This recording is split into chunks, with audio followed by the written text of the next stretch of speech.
Troy didn't just burn, it echoed for years inside the lungs of one man who refused to die. Aeneas ran through streets that used to sing with market calls and children's laughter. Now they screamed. Ash drifted like dirty snow. Above him, the sky pulsed orange, as if the gods themselves were holding a torch over the city and deciding what to spare. He could have fled alone. He could have vanished into the dark like so many others. But destiny has a strange weight. He found his father, Anchises, trembling in the doorway. Too old to run, too proud to beg. Aeneas knelt, pressed his back beneath that familiar burden, and lifted. Then he took his son's hand, small fingers, iron grip, and stepped into the chaos with a family clinging to him like the last living proof that Troy mattered.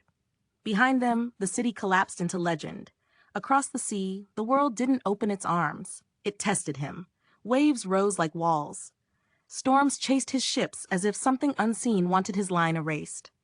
Nights on the open water were endless, black glass broken only by starlight and by the quiet terror of men listening for the next crack of thunder. Every island promised safety. Every shore carried a new warning. Not here, not yet. And then, warmth. A harbor that smelled of cedar and spice. A city bright with music. Carthage, its queen, Dido, met Aeneas with steady eyes and a kindness that felt like a blanket over fresh wounds. For the first time since Troy, he slept without hearing flames. For the first time he laughed, and the sound shocked him. He could have stayed.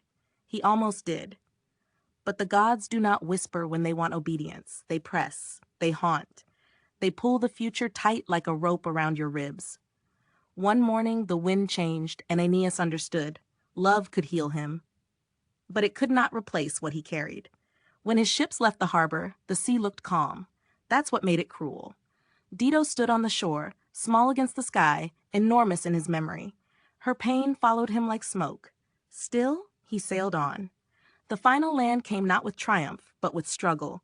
Italian shores where welcome turned into war, where every step forward demanded blood, courage, and sacrifice. Yet even as swords rang and men fell, Aeneas kept moving, driven by a vision bigger than his grief.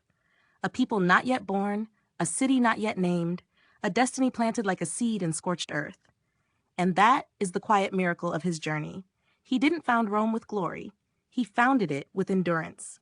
If this story moved you, please like, share, and subscribe, and drop a comment telling me what part of Aeneas's journey stayed with you.